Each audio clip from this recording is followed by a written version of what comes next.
Comment on peut marcher sur les puissances de ténèbres, les dominations, les autorités, les principautés, sur le diable sans assez d'effort. Le seul effort que nous pouvons fournir ici est celui de notre foi. En dehors de cet effort de la foi, il n'y a pas de calcul à faire. Tu dois imiter la foi de Christ. Comment Christ a travaillé, comment Christ a vaincu sur le diable, comment Christ a vaincu sur les démons, comment Christ a vaincu sur les anges déchus, comment Christ a fait pour remporter avec succès la victoire. C'est pourquoi aujourd'hui je te conseille, tu dois saisir ta victoire sur le diable. Tu ne combats pas pour avoir la victoire. Tu en as déjà. Mais tu dois t'imprégner de cette victoire afin que Dieu confirme cela dans ta vie. Parce que souvent, dans la prière de beaucoup de croyants, on trouve un vide absolu. Nous prions, mais il y a un vide au sein de notre cœur. Or, il est impossible que vous triomphez sur la bataille, que vous vivez au cœur des miracles, de la délivrance, de la guérison, si la parole n'est pas au centre de votre cœur. La parole doit être d'abord crue. Elle doit s'installer dans votre cœur. Elle doit habiter dans votre cœur avant que ça ne vienne l'objet de votre prière. Si vous priez sans avoir la parole dans votre cœur, sans que cette parole habite dans votre cœur, vous allez prier dans le vide. Raison pour laquelle il y a beaucoup de gens qui disent qu'ils ont la foi. Mais lorsqu'on les examine de près, on trouve qu'ils n'ont pas de foi. La foi, ce n'est pas le fait de prier. La foi exprime l'état, la parole dont nous croyons. Et la prière est l'expression de la foi. La foi est l'expression de la parole que nous croyons, que nous connaissons, qui habite dans notre cœur. S'il n'y a pas de parole dans mon cœur, même si je fais 1000 prières, cette prière n'a pas d'autorité, cette prière n'a pas de puissance. Cette prière est creuse. Pour qu'on parle de la foi, je dois d'abord être habité par la parole. Et cette parole doit être l'objet de ma prière. La prière de foi est centrée sur la parole qui habite dans notre cœur, selon le cas échéant. Donc selon le cas échéant, selon le problème, selon la situation en cours, je dois faire usage de la parole sous forme de prière.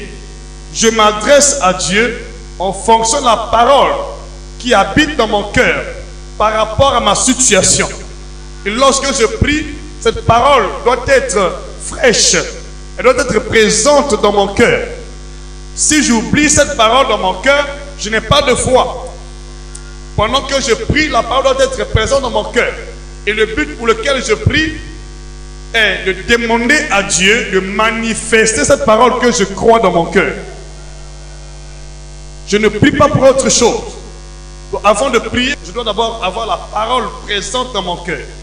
Elle doit être fraîchement habitée ou plantée dans mon cœur. S'il n'y a pas de parole, je prie en vain. Donc, la prière doit être l'expression de cette foi qui est dans mon cœur.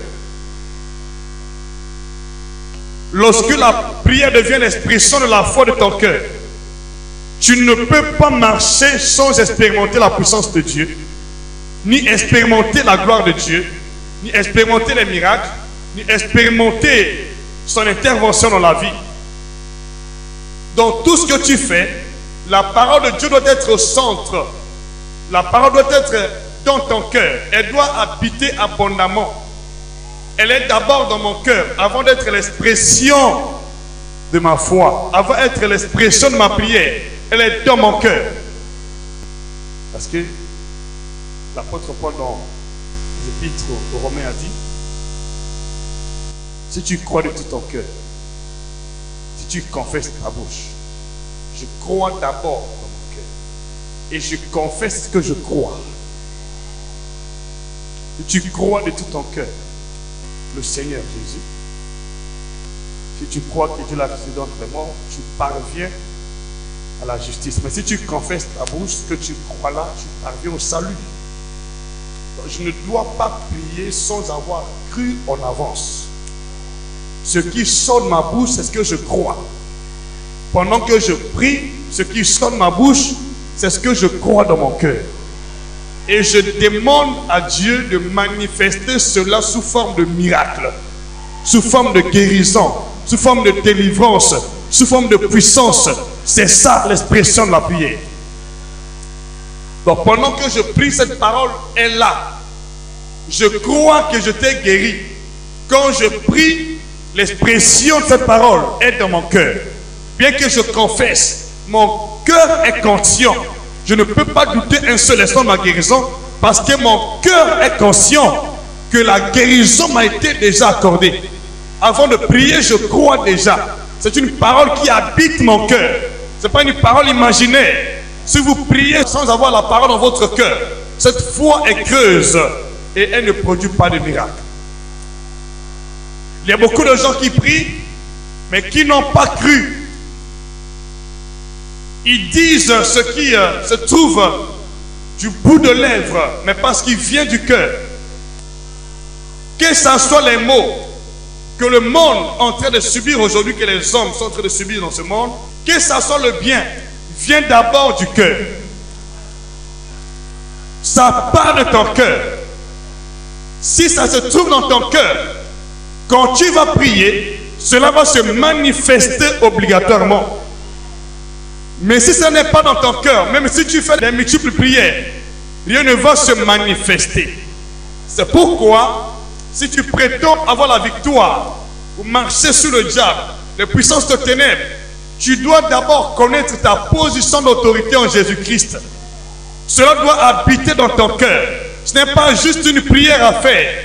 C'est d'abord une conviction de l'esprit dans mon cœur. C'est la parole que je crois qui habite mon cœur, qui s'exprime par ma bouche, qui s'exprime par mon langage. J'entends ton amen. Ce qu'on appelle le langage de la foi. Je ne dis pas les choses que je ne maîtrise pas. Je dis les choses qui sont dans mon cœur, qui sont reconnues, qui s'avèrent vraies dans mon cœur. Ce qui constitue l'objet de ma prière. J'entends ton amen. Ne prends pas le risque de prier si tu n'as pas la parole dans ton cœur.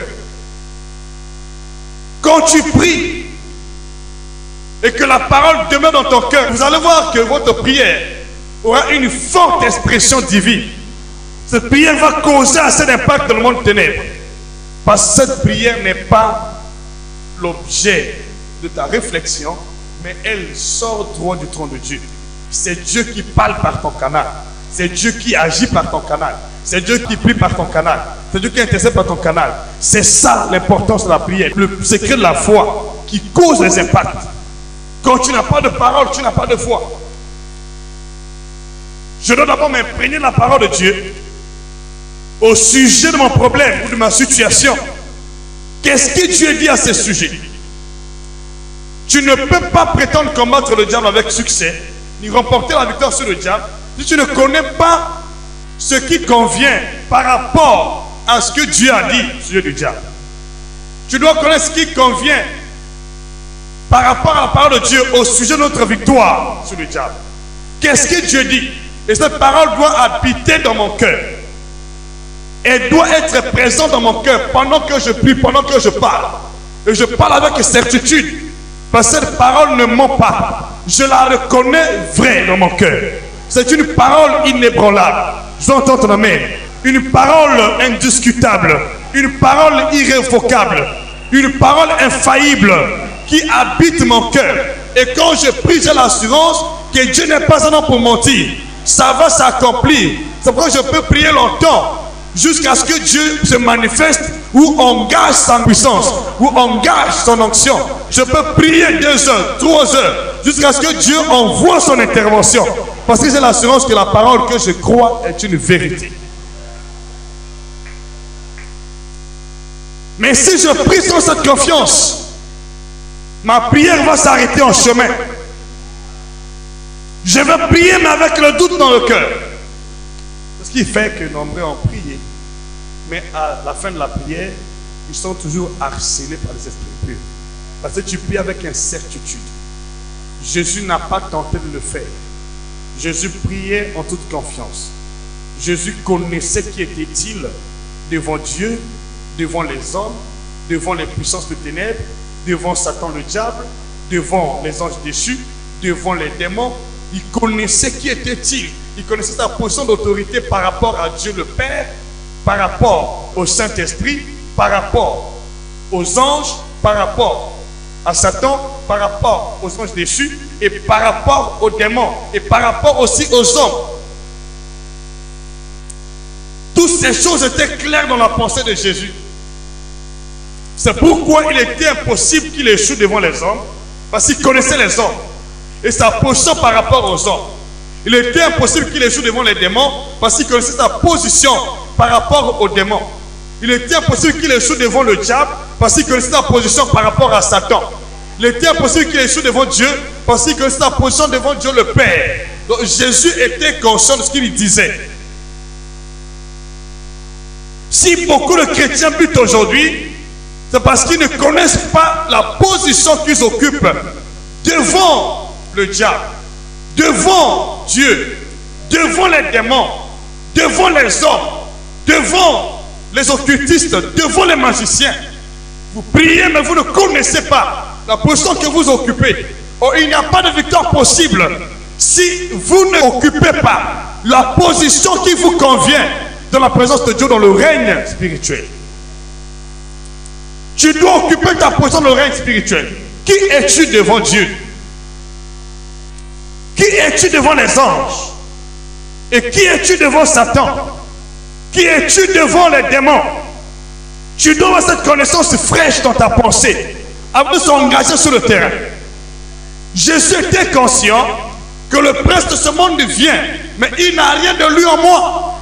Mais cependant, il était conscient qu'il n'avait pas une vie à part entière en dehors du Père. Sa vie était cachée dans le Père et le Père était en lui. Mais par rapport à Satan, il sait que le prince de ce monde vient, mais il n'a rien de lui en moi. Connais bien ta position d'autorité. Avant de s'engager dans la prière ou sur le champ de bataille, qui es-tu devant Dieu? Qui es-tu devant le diable? Qui es-tu devant les anges? Qui es-tu devant les démons? Et quand tu prends cette confiance, je le dis sincèrement, tu seras invincible. Personne ne pourra te persuader autrement. Personne ne pourra te convaincre ni te décourager. Parce que tu crois, c'est ce qui est vrai. Et Dieu va faire quoi? Il va confirmer ta foi. Il va te dire, ma fille ou mon fils, ta foi t'a sauvé. Je vais entendre ton amen. Ta foi t'a sauvé. Ne perds pas un seul instant le train de foi qui trouve dans ton cœur. Quand tu pries, Dieu vient confirmer ce que tu crois dans ton cœur. Il ne veut pas confirmer ce que tu dis, non. C'est ce que tu crois dans ton cœur. Si tu comprends que Satan t'est vaincu, et tu comprends que les démons sont vaincus, et tu crois que ta vie est cachée en Jésus-Christ, dans les lieux célestes, et tu crois que les anges sont nos compagnons de service, ils sont envoyés par Dieu pour nous servir. Tu crois que les démons sont nos marchepieds, les sorciers sont nos marchepieds. Avec cette confiance en toi, aucune puissance de ténèbres n'aura jamais de dessus sur ta vie. Je ton amène ici. Connais bien ta position d'autorité. Qui es-tu? Devant le diable, devant les démons. Laisse Satan à sa place. Laisse les démons à leur place. Laisse les sorciers à leur place. Laisse chacun sa place. Tu auras ta place. Mais s'ils ne sont pas leur place, ils vont disputer ta place. Ce qui fait que les gens de bataille. Mais tu ne connais pas quelle est réellement ta place. Tu peux t'installer là où tu veux. Là où tu n'es pas censé être. Tu crois que tu es là. Tu crois que tu es malade. Tu crois que tu es pauvre. Tu crois que tu es stérile. Tu crois que tu es maudit. C'est ça. Tu occupes la place qui ne te convient pas. Et si tu es là, Satan va te combattre parce que ce n'est pas ta place. Mais si ta vie est cachée en Jésus-Christ, dans les lieux célestes, à la droite du Père, Satan ne peut pas te renverser. Il ne peut pas te combattre. Parce que la Bible dit, rien ne peut délivrer entre les mains du Père. Le Père est plus grand que tous. Personne ne peut ravir de ses mains. Lorsque tu es dans les mains du Père, aucun démon, aucun sorcier, aucune puissance ne peut s'opposer à toi, ni avoir le dessus sur ta vie. On ne peut pas commander là où nous ne sommes pas établis. Nous commandons là où nous sommes établis. Ce qui fait que beaucoup de gens marchent dans l'échec parce qu'ils ne connaissent pas qui sont-ils. Oh, Jésus connaissait avec certitude qui était-il avant de s'engager dans le jeu de prière. Avant de s'engager dans la prière, connais d'abord ton identité, ton statut. Qui es-tu devant Dieu? Qui es-tu devant les anges? Qui es-tu devant le diable? Qui es-tu devant les anges déchus? Qui es-tu devant les démons? Qui es-tu devant les sorciers? Remarquez une chose avec le Seigneur Jésus-Christ. Jésus n'a pas commencé dans le service des anges quand il était tenté. Dieu l'a conduit dans le désert, là où il était tenté. C'est le diable qui s'est présenté avec toutes ses corps de démons. Ils ont tenté Jésus. Et lorsque Jésus a vaincu, les anges sont venus servir Jésus. Et quand Jésus sort de là, le Père lui a rempli de puissance. Le Père a commencé à l'utiliser. Ils ont entendu ton amen. Jésus a d'abord écrasé les démons. Il a écrasé le diable. Il a écrasé le règne des sorciers. D'abord dans son ministère, Jésus n'a pas fait mention un seul instant des sorciers. Parce que le règne des sorciers était écrasé dans le ministère de Jésus. Il n'a pas fait mention des sorciers nulle part. Le règne des démons écrasé. Le règne du diable écrasé. Les anges se prosternent devant lui. Qui es-tu? C'est ça le problème. Je l'ai toujours dit. Aucun sorcier, quelle que soit son audace, ne peut pas avoir la même sur ma vie. Ne peut pas régner sur moi. Aucun démon ne peut régner sur ma vie. Aucun ange déchu, aucun Satan, aucun diable ne peut régner sur ma vie. Aucun ange ne peut régner sur ma vie, ni sur ta vie. J'entends ton amen. Je m'entends ton amen. Connais bien ton identité, afin que tu règnes, afin que tu domines, avec ta parole soit entendue, avec tes échos aillent partout. Il faut connaître ton règne. Quel règne occupes-tu dans le règne de Dieu? Qui es-tu? Quand Jésus voulait que les apôtres découvrent par révélation, qui était-il? Et lorsque Pierre a fait connaître à Jésus que tu es le Messie, le Fils du Dieu vivant, il a dit: ce n'est pas la chair et le sang qui t'ont révélé, c'est mon Père. Tu es heureux, Simon Pierre. Tu es heureux. Tu ne peux pas être heureux dans ce monde. Et tu ne connais pas la position que Jésus occupe et la position que tu occupes en Christ. Il y a beaucoup de chrétiens qui prient dans le vide. Même les hommes de Dieu prient dans le vide. Ils ont peur des sorciers parce qu'ils ne connaissent pas quelle est la position qu'ils occupent, parce qu'ils vivent dans les souillures. Aucun démon, aucune puissance de ténèbres n'est censé avoir la domination sur toi. N'est censé te dominer.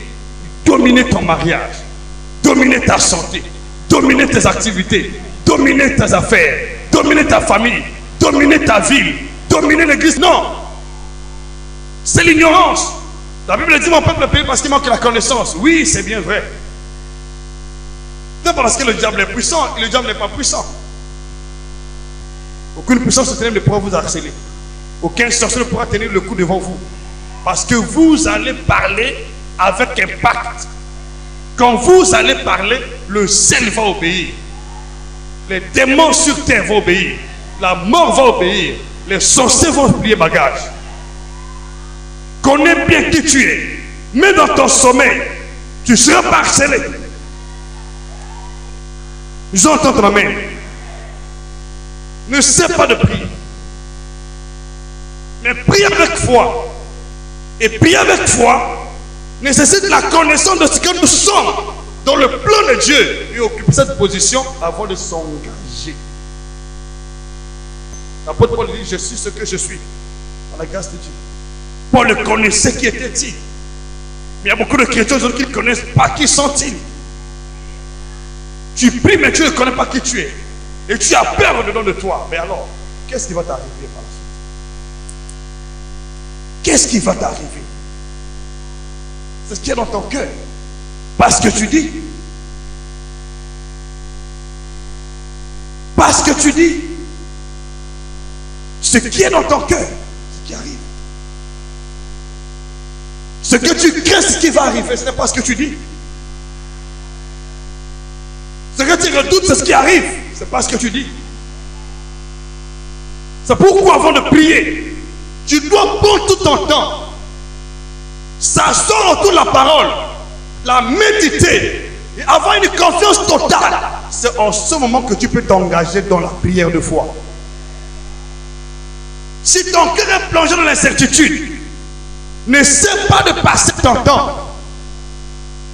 Mais si tu pries 1 heure, 2 heures, 3 heures, à la fin, l'ennemi va toujours continuer à t'opprimer. Parce que cette prière n'est pas fondée sur la foi. C'est une prière fondée sur la chair. On ne va pas combattre contre la chair et le sang, mais contre les esprits. C'est pourquoi les démons avaient peur de Jésus sans aucune seule parole. Parce que Jésus était là. Et comme lorsqu'il parlait, aucun démon n'a résisté à sa prière, ni à sa personne. Mais je veux entendre ton amen. Aucun démon. Je déclare pour toi aussi, toi qui crois, à partir d'aujourd'hui, aucun démon, aucun sorcier, aucune puissance ne pourra s'opposer à toi. Quand tu pries, est l'assurance totale qu'aucun démon, aucune puissance ne peut s'opposer à ma prière, ni à ma personne.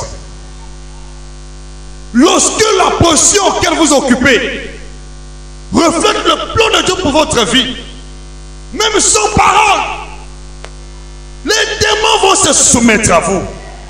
Même sans parole, les démons vont vous obéir. Même sans parole, les démons vont lâcher prise. J'entends amen. Ce qui s'est passé avec l'apôtre Pierre, sa simple silhouette seulement était devenue un centre de guérison miracle. Tout ce qui était là, où Pierre passait, la guérison se manifestait.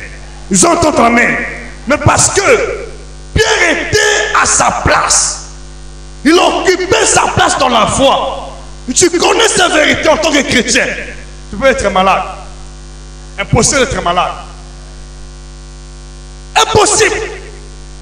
Il n'y a pas de malade dans la présence de Dieu, ça n'existe pas. Pas de chèque dans sa présence, pas de maladie. Même en toi, tu connais ces choses. Même sans prière, ta vie est épanouie. Ta vie est en sécurité. Ta vie est protégée. Ta vie est garantie. Ta protection est garantie. Ta victoire est garantie. J'entends ton amen. Ton foyer est garanti. Ta santé est garantie. Je veux ton amen ici. Je veux ton amen. Je veux ton amen. Ce qui va t'arriver dès aujourd'hui, Dieu veut changer ton histoire. Mais occupe ta position en Jésus-Christ. Sors de là où tu étais. Occupe ta position en Jésus-Christ. Le fait n'est pas de prier, mais d'occuper la position en Jésus-Christ. Quelle est ta position en Jésus-Christ? Quelle est ta position? C'est là où se trouve la victoire. Lorsque tu es là, tu deviens un centre de miracle. Ta simple parole va causer des impacts fracassants. J'entends ton amen. Je veux entendre ton amen. Aucun démon, quel que soit son autorité, sa force, va reconnaître sa place sous tes pieds. Sous tes pieds. Sous mes pieds. Dis sous mes pieds. Quelle est ta place spirituellement? Vous venez à l'église, c'est bien. Mais l'église n'est pas ta place. Ta place c'est en Jésus-Christ. Ta place n'est pas là où tu es assis. Ta place c'est en Jésus-Christ. Tu dois occuper cette place en Jésus-Christ. Lorsque tu l'occupes, aucun démon, aucun esprit impur, aucun sorcier, aucun magicien, aucun franc-maçon peut avoir la même sur ta vie. C'est pourquoi je dis sincèrement devant Dieu, je connais comment démanteler les mauvais réseaux. que ces réseaux soient animés ou organisés par les démons ou les sorciers. Je connais comment les démanteler. Parce que je suis dans ma position. Aucun ennemi ne pourra me vaincre dans ma position d'autorité. Sinon Dieu n'est pas Dieu. Sinon Dieu n'est pas Dieu. Sinon Dieu n'est pas Dieu. Il peut détrôner Dieu. Bien-aimé, écoutez-moi. Le fait n'est pas de prier, mais de s'imprégner d'abord de votre autorité dans le règne spirituel. Quelle est la position d'autorité que tu occupes dans le règne spirituel? Reste là, focus. Peu importe les batailles, tu finiras toujours par triompher la bataille. Ouvre un peu ta Bible, Jean chapitre 10, versets 28 à 30. Alléluia. Il y a beaucoup de sorciers qui ont tenté à ma vie. Mais j'espère qu'ils ont les résultats. Pas les bons. Tous ceux qui en veulent à ta peau, ces sorciers, magiciens, doivent encaisser les dommages dans leur camp. Au nom de Jésus-Christ, comprends bien qui tu es. Occupe ta place. Tout va devenir normal. Tout va marcher. Tout sera au point. J'entends ton main. Je parle à quelqu'un ici. Toi qui étais troublé. Ça fait un bon bout de temps que tu es troublé. Tu ne vis pas en paix. Ce temps est révolu. À partir d'aujourd'hui même, tu reprends ton pouvoir. Tu reprends ta place. Tu reprends ta place. Tu reprends ta place. Tu reprends ton pouvoir. Tu reprends ta domination. Tu reprends ton autorité. J'entends ton main. Tu reprends ton autorité. Quand tu perds ta position d'autorité, ça doit devenir plus fort que toi. Connais bien qui tu es. Et cette conscience doit être fraîche dans ta pensée tous les jours. Ça doit être là. Que ma vie est cachée dans les célestes en Jésus-Christ, assis à la droite du Père, au-dessus des dominations, des autorités, des principautés, du diable, des sorciers, des magiciens. Ils ne peuvent rien contre ma vie. Et quand tu le dis, garde-toi saint et pur.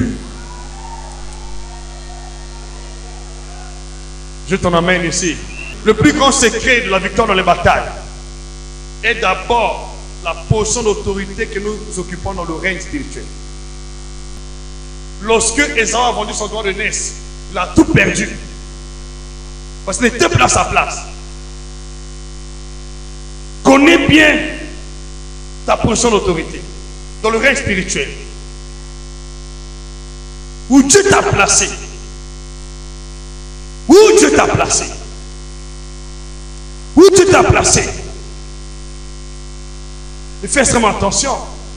Lorsque tu te places dans la présence de Christ, ne sors pas de là.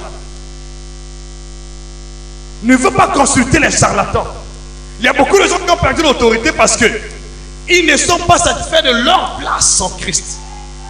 Ils vont consulter les charlatans. Ils vont consulter les magiciens. Ils vont consulter les diseurs de bonne aventure. Ils ont perdu l'autorité. Donc comment un officier supérieur se soumet à un combattant, à son subalterne? Est-ce que beaucoup de chrétiens font? Par ignorance, ils vont consulter les charlatans. Voilà, la pyramide était renversée. Je prie aujourd'hui par la grâce de Dieu que Dieu restaure ton autorité. Restaure ton autorité. Restaure ton autorité. Occupe bien ta place. Aucun démon, aucun sorcier ne pourra avoir la même sur ta vie, ni sur ta santé, ni sur tes finances, ni sur ton foyer, tes affaires, tes entreprises, ton ministère. Alléluia. Père, confirme que je suis ce que je suis dans ce monde par rapport à la position d'autorité que tu m'as donnée. Dans ta présence en Christ Jésus. Commence à réaliser qui tu es. Quand tu pries, peu importe l'oppression, place-les sous tes pieds. Commence à les voir sous tes pieds. Jean dit ceci, Jean chapitre 10, verset 28. Je leur donne la vie éternelle. Elles ne périront jamais. Et personne ne les ravira de ma main. C'est Jésus qui connaît. Il sait qu'en lui, il y avait la vie éternelle. Il donne cette vie éternelle à ceux qui croient en lui. Et personne ne peut les faire périr. Et personne ne peut les ravir de sa main. Mais il n'a pas encore prié, mais il connaît ça par la foi. Et cette vérité est implantée, est intimement liée à son ministère, à son existence. Donc, personne ne peut dire autrement. Si quelqu'un dit à Jésus, oh tu sais, toutes ces brebis qui sont entre tes mains vont être ravagées par le diable, du mensonge. Parce que personne ne peut les ravir de ma main. Et tu connais qui tu es, tu ne vas pas trembler devant le mensonge du diable. Tu ne vas pas te laisser entraîner par les intimidations des faux prophètes qui voient toujours la mort, qui voient toujours la destruction. Jamais le plan de Dieu pour ta vie. Il y a beaucoup de gens qui cherchent les faux prophètes aujourd'hui parce qu'ils ne connaissent pas qui sont-ils. Mais un véritable prophète, c'est celui qui te repositionne. Il te montre la position que tu occupes. Je veux entendre ton amen. Je veux entendre ton amen. Si tu es là où Dieu t'a placé, l'accident n'est pas ton partage. Si tu es là où Dieu t'a placé, la mort n'est pas ton partage. J'entends ton amen. Si tu es là où Dieu t'a placé, il n'y a pas de délivrance possible pour ta vie. Parce que personne ne peut te ravir des mains de Dieu. Alléluia. La prophétie, ce n'est pas de la part de Dieu. Ce n'est pas dire à quelqu'un ce qu'il connaît de sa propre vie. Je te vois, tu es la fille de Tikaya. Tu vis à Timbamba. Ça, ce n'est pas une prophétie. Ça, ce n'est pas une prophétie. Tu sais pourquoi? Parce que la prophétie est censée te révéler le cœur de Dieu. Donc, ce sont des choses que toi, tu ne connais pas.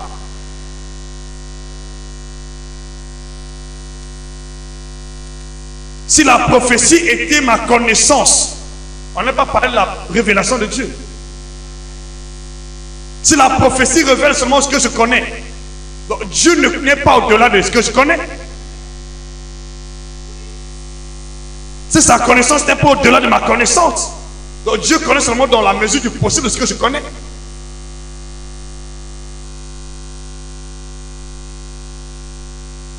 Dieu m'amène.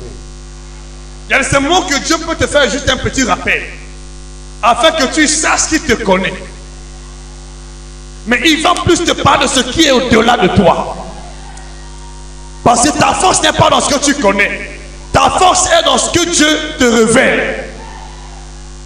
Ce que tu n'as jamais connu. Je entends ton amen. Lorsque Dieu te révèle ce que tu n'as jamais connu, ça va révolutionner ta vie. Ça va t'établir au-dessus de ta connaissance humaine. Révéler à quelqu'un l'adresse de ses parents n'est pas quelque chose de tonnant. Vous savez bien aimé, ce que nous sommes en train de faire n'est pas un métier, c'est une vocation. C'est Dieu qui nous note. Il nous note lorsque nous révélons son cœur à son peuple. J'entends ton amen. Quand Dieu te révèle quelque chose, tu dois d'abord faire de cela l'objet de ta prière. Parce que la différence entre la parole de connaissance, la parole de sagesse et la prophétie. On prophétise selon l'ordre. Il y a tellement de choses aussi. Quand je reçois l'ordre de parler, la part de Dieu, je parle. Mais quand Dieu m'a révélé quelque chose sans ordre, je ne dois pas parler de ça. La parole de connaissance n'est pas un ordre. Bien sûr, cela peut contribuer à l'éclosion d'une prophétie. Mais elle n'est pas un ordre. Il y a des choses que Dieu te révèle, pas pour que tu dises aux gens, mais pour que tu sois instruit. Et à la fin, il te dit, c'est, ça c'est pour toi. L'apôtre Paul dit, j'ai été ravi jusqu'au 3e ciel. j'écoutais des paroles ineffables qui ne sont pas permises aux hommes d'écouter. Mais il a écouté. Il y a des choses, la prophétie, c'est pas la part de Dieu, sous le poussé spirituel. Donc l'esprit te pousse et tu parles selon l'ordre. Pour la part de connaissance, c'est la révélation de ta vie présente. Dieu me révèle ta vie. Il me dit ce qui va t'arriver, ce que tu connais souvent aussi. Lorsqu'on parle de la parole de connaissance, c'est les choses que tu connais. Dieu fait juste un rappel. Tu as un voyage en vue. Pendant que tu prépares ton voyage, Dieu me révèle. Et souvent quand il révèle, c'est qu'il y a quelque chose qui t'attend en mal. Il me révèle qu'il y a un voyage en vue. Tel que je suis en train de parler là, tu as un voyage en vue. Mais ne fais pas ce voyage maintenant là. Attends la révélation de Dieu. J'entends ton amen. J'entends ton amen. Voilà, donc, voilà comment Dieu travaille. Il peut te révéler quelque chose, mais ce n'est pas une prophétie. La différence entre la prophétie et la parole de connaissance, la parole de sagesse, le discernement des esprits, la différence. Je peux me montrer, mais pas pour que je dise devant les gens, non. Verset 29. Mon Père qui me les a donnés est plus grand que tous, et personne ne peut les ravir de la main de mon Père. Est-ce que vous m'entendez? Voilà, Jésus connaissait sa position par rapport au Père et la position du Père par rapport à lui. Jésus était conscient que son Père est plus grand que tous.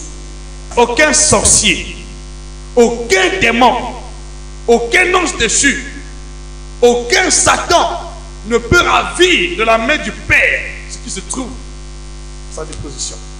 Donc lorsqu'il te confie à Dieu, il dédie ta vie à Dieu, peu importe ce que les sorciers peuvent faire, il est conscient que personne ne peut les prendre de la main de mon Père. Donc, Jésus n'a pas seulement prié, il était d'abord conscient et cette connaissance habitait en lui. Elle n'est pas venue en lui parce qu'il priait, non. Elle était en lui. Elle habitait abondamment en lui. C'est pour la parole de Dieu. Pour que tu pries avec foi, avec assurance.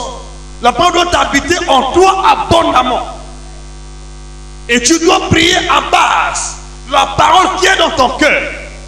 Tu ne dois pas un seul instant l'oublier pendant que tu pries. Pendant que tu pries, cette parole doit être fraîche dans ton cœur.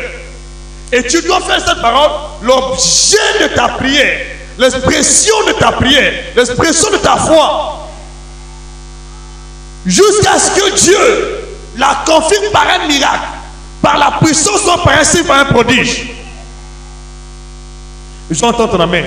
C'est ce qui se passe quand tu pries avec foi.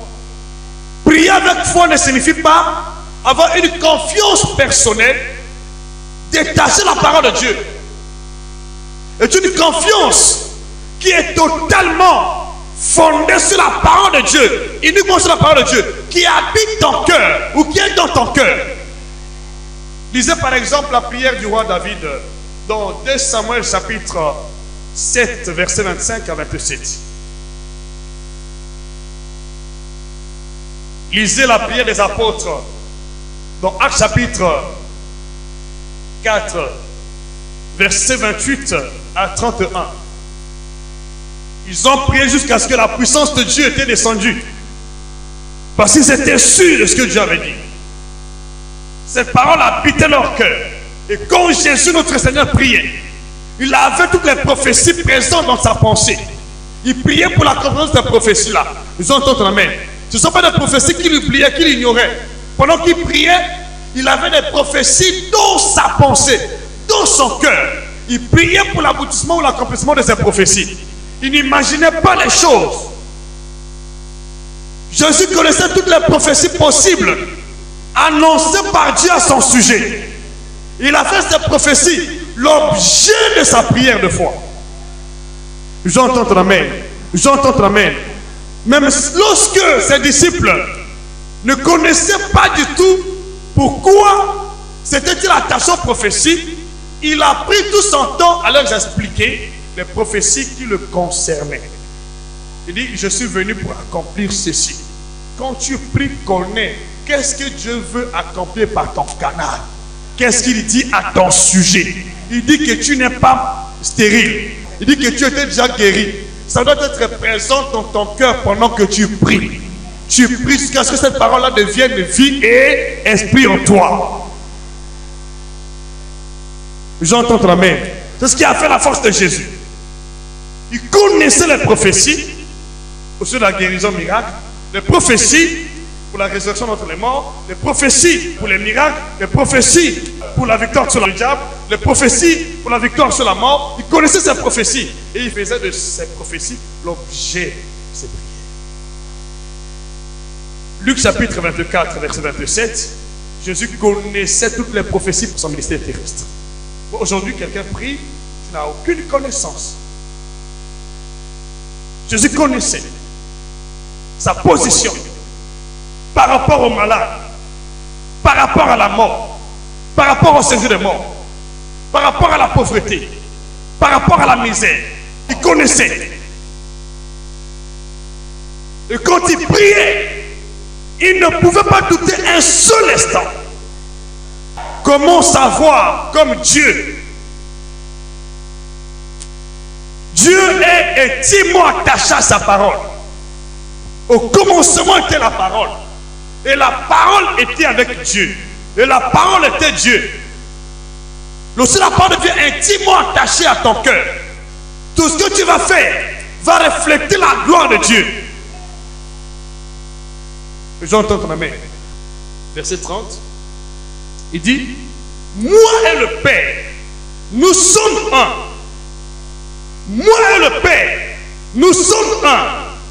Jésus connaissait que lui et le Père, ils sont un. Donc, ce que le Père fait, il le fait pareillement. S'il est un avec le Père, il est déjà supérieur au diable. Donc, il est plus grand que le diable. Donc, personne ne peut ravir de ses mains. Donc, tout ce qu'il dit s'accomplit. Il était conscient avant d'aller à la montagne, avant d'aller au baptême de Jean-Baptiste. Donc, tout ce qu'il fait dans son ministère terrestre, il connaissait d'abord qui était-il. Et Jésus connaissait la place que Satan occupait sous ses pieds. Luc chapitre 10, verset 17 à 19. Jésus connaissait. Il dit, je voyais Satan tomber du ciel comme l'éclair. Il pouvait pas être intimidé par le diable parce qu'il voyait Satan tomber du ciel. Quand est-ce l'avait-il vu tomber du ciel? Depuis qu'il avait eu guerre au ciel, Jésus a vu comment Satan était tombé, précipité depuis ce jour-là. Lorsqu'il était dans le désert, il avait vu comment Satan était tombé du ciel. Il ne pouvait pas être intrigué ou être apeuré dans son ventre, non. Il était conscient, quel que soit la bataille qui peut avoir lieu, Satan tombe du ciel. Je veux ton amen. Je veux ton amen. Dans sa pensée, cette connaissance était établie. Personne ne pouvait convaincre Jésus autrement. Pendant qu'il dort, il voit Satan tomber. Pendant qu'il prie, il voit Satan tomber. Pendant qu'il marche, il voit Satan tomber. Pendant qu'il marche, il voit Satan tomber. Pendant qu'il en vit, il voit Satan tomber. Pendant qu'il monte, il voit Satan tomber. Pendant qu'il jeûne, il voit Satan tomber. Alléluia. Pendant qu'il envoie les apôtres en mission, il voit Satan tomber. Voilà, c'était ça sa confiance. Et quand il prie, dit Père, confirme ta parole par la puissance, par le miracle, afin que l'on sache que c'est toi qui m'as envoyé. C'est toi qui m'as envoyé. C'est toi qui m'as envoyé. C'est toi qui m'as envoyé. C'est toi qui m'établis. C'est toi qui m'as envoyé. C'est toi qui m'établis. Père, confirme ta parole afin que le monde sache que je suis ton fils. Alléluia. Je veux ton amène ici. Je t'en amène ici. Tout va changer. Satan ne prend plus jamais la main sur ta vie. Quels que soient ses efforts fournis, il est sous tes pieds. Donne à Satan sa place sous tes pieds. Mets ça dans ta pensée. Ne te fie pas à ce qu'il dit. Ne vois pas l'oppression. Ne vois pas ce que les gens disent de toi. Commence à récupérer ta place. Vois ta place. Là où Dieu t'a établi au sommet. Vois ta place, demeure là. Tout va changer dans ta vie. Je veux ton amen. Alléluia. C'est d'abord cela avant de s'engager dans la prière. T'engages dans la prière sans avoir cette connexion établie dans ta pensée. Bien aimé, tu vas échouer. Alors maintenant, commence à voir ta position. Quelle est la position que tu occupes? C'est ce que je vais te montrer aujourd'hui. Quelle est la position que tu occupes? Même si l'oppression vient, même si la tentation vient, occupe ta position. Jean chapitre 14. Verset 30. Nous voyons toujours Jésus. Il connaissait sa position d'autorité par rapport au Père, dans le règne spirituel, bien sûr. Il connaissait sa position par rapport à Satan, le règne spirituel. Vous allez voir aussi que Jésus connaît sa position par rapport aux anges et par rapport aux démons, dans le règne spirituel. La Bible dit ici, je ne parlerai plus guère avec vous, parce qu'il était conscient de ce qu'il est, de ce que son ennemi est. Tu es conscient de ce que tu es. Tu ne dois pas gâcher ta parole. Tu ne dois pas gâcher ton énergie. Tu vas donner à ton ennemi le traitement qui le convient. Tu donnes à Satan le traitement qui lui convient.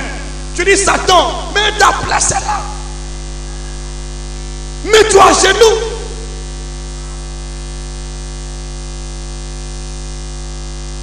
Alléluia. Je ne parle plus guère avec vous. Car le prince du monde vient. Il n'a rien en moi. Jésus est conscient que ce prince vient, mais il n'a rien en Jésus. Les apôtres étaient conscients que le monde entier est sous la puissance de l'ennemi. Mais nous sommes le Dieu. Mais nous sommes le Dieu. Mais nous sommes le Dieu. Il occupait la position. Mais nous sommes le Dieu. Mais nous sommes le Dieu. Connais bien ta position. Sinon tu vas prendre le risque de faire détruire. Il y a beaucoup de gens qui prennent le chèque parce qu'ils ne connaissent pas qui sont Dieu. Pendant que tu pries, tu t'attends de ta position. Tu imagines une position donnée. Alors, finish, jette le proche. Là où je suis établi, aucun sorcier, aucun démon, aucun diable ne peut me détrôner. Ceux qui vont tenter de le faire, ils vont engager une bataille avec l'armée de Dieu. Il y aura des batailles partout, dans les airs, dans le feu, dans le soleil, dans les eaux, sur la terre, dans l'église, partout ailleurs, il y aura des batailles. Parce que Dieu siège en moi. Dieu vit en moi. Si quelqu'un te touche, il touche la prunelle de l'œil de Dieu. Quelqu'un veut de toi te prendre entre les mains de Dieu. Il va d'abord combattre Dieu lui-même. Sois conscient de ce que tu es. Il dit, je sais que ce prince monde vient, mais il n'a rien de lui en moi. Il n'a rien. Je t'en amène. Jésus connaissait. Les apôtres connaissaient. Qui était-il? Et toi, qui es Dieu? Moi le prétendre. Les apôtres connaissaient avec clarité. Qui était-il? Si tu pries sans cette connaissance, la maladie ne peut pas partir. Tu pries sans cette connaissance, là, les démons ne peuvent pas partir. Mais tu peux avec la connaissance. Tu t'attaches à la parole telle qu'elle est annoncée.